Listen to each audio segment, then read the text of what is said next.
Welcome everyone to the True Blood Ultimate Fan Experience. I'm Michael Osceola from Entertainment Weekly, and I'm sitting in front of Sookie's house with a few of my closest friends.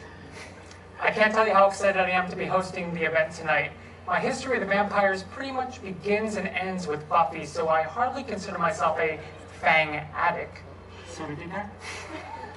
But I have long loved great soap operas, and at its core, to me, that's what True Blood is. The nudity and blood, the special effects, just icing on the cake. But enough about me, let's get to who you're really here to see, the cast of True Blood. First up, this guy is much more than just another pretty face. He's one of the smartest, most fearless actors out there. Please welcome Sookie's brain cell division brother Jason, Ryan Block. I thought you wanted to be describing Alan. Thank you. Any ladies out there feeling down about their crappy love lives? Yeah, save it. No matter how bad you've had it, Tara's had it worse. Please show some love for Regina Wesley. Yeah. They say Meryl Streep is the greatest chameleon of acting. I say, call me when she's played a dog. Give it up for the actor who brings to life shapeshifter Sam Rilott, Sam Trammell. Yeah. Shift. Yeah. Next up, we have the sheriff of Area 5. Girls want him, guys want to be. Who am I kidding? Guys want him too. Say hello to living dead heartthrob Eric Northman, Alexander Skarsgård. Next, we have one of the characters who wasn't in Charlene Harris's books, just in Alan Ball's imagination. And thank God for his imagination, because her romance with Hoyt, for my money, is the show of art. Please welcome teenage vamp Jessica, Deborah Ann Wall. Hey, Debbie. Next is the guy whose pronunciation of Sookie became a national phenomenon. Please welcome the actor behind Bill, Stephen Moyer. Now we have the Oscar winner who plays the waitress who knows before I do that, yes, of course I want double fries. Say hello to Sookie Stackhouse, Anna Paquin. Nelson Ellis, who plays Lafayette, wanted to be here tonight, but he's under the weather. And last but not least, we have the Oscar and Emmy winner who brings all of these characters to life, Alan Ball. Alan, I believe you have a special treat for fans? I do, but first I would like to apologize for the technical difficulties with the screening that you watched tonight. Apparently Marianne is not dead, and she's wreaking havoc in the theaters across the country, so I would say you might want to check your eyes and check your hearts and see if they're still there. But seriously, we do have for you guys tonight a very special, never before seen 2-minute extended trailer with highlights from season 3, designed specifically for you guys, and there's a lot of stuff in there that nobody has ever seen. You're going to be the first. Check it out. Bill's been kidnapped, and I think you did it. The one time in my entire life, I thought I was happy. I was a zombie. I keep trying to do good all the time, but all I end up doing is just hurting people. He is the one vampire that knows about our arrangements. Let him rot. Bill's out there somewhere. I can't just go on with life like that's not happening. You're so blinded by your obsession with Bill Conti, you're likely to get yourself killed. You here alone, Cream Puff? You are stupid. Sookie. Bill?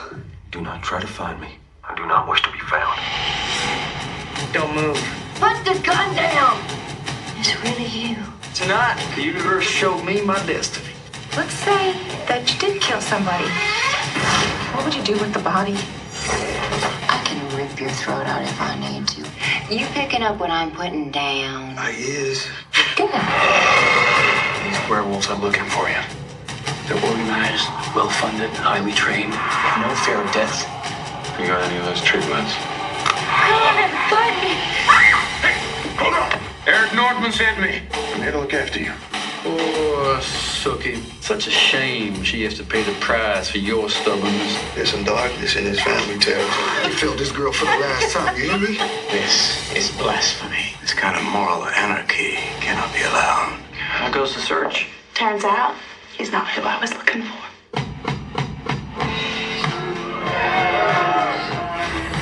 Oh, hell. Are you resisting me? disaster. We could be twins. Sweet baby, I need fresh blood.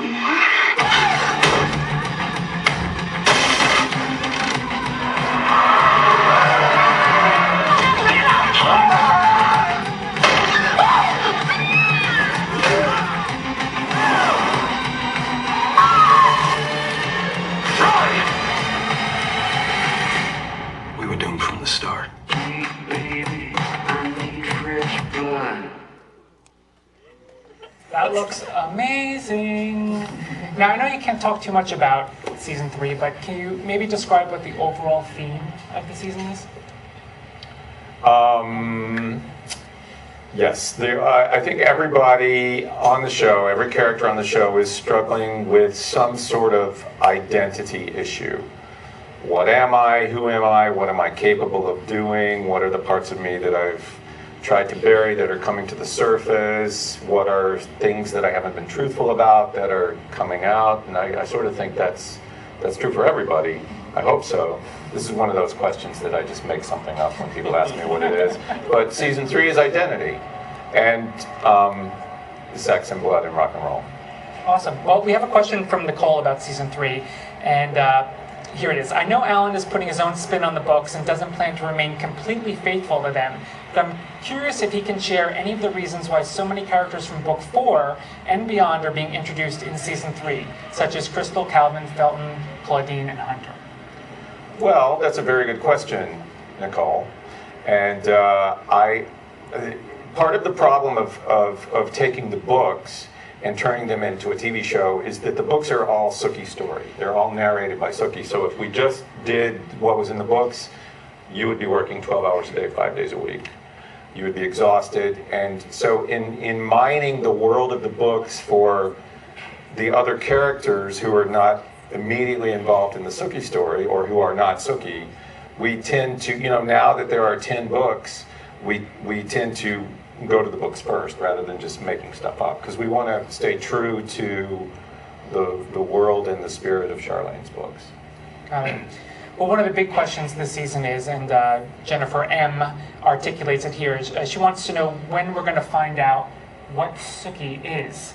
And why don't you take a stab at that? And then Anna, maybe you can just talk a little bit about sort of the build-up to that revelation. We definitely will find out in the latter half of the season. Towards the end of season 3, we will find out exactly what Sookie is. Now, Anna, were you a fan of the books? Like, did you know going in what Sookie is? Because a lot of readers out there know. I mean, I knew. Yeah. Because I wrote ahead. but I'm really been very happy pretending I don't. Yeah. And when the revelation does come, without giving too much away, is it everything you had hoped it would be and more? Oh God, I can't possibly tell you that because that would ruin a really, pretty awesome plot moment. Yeah. But we just, keep watching and you'll see.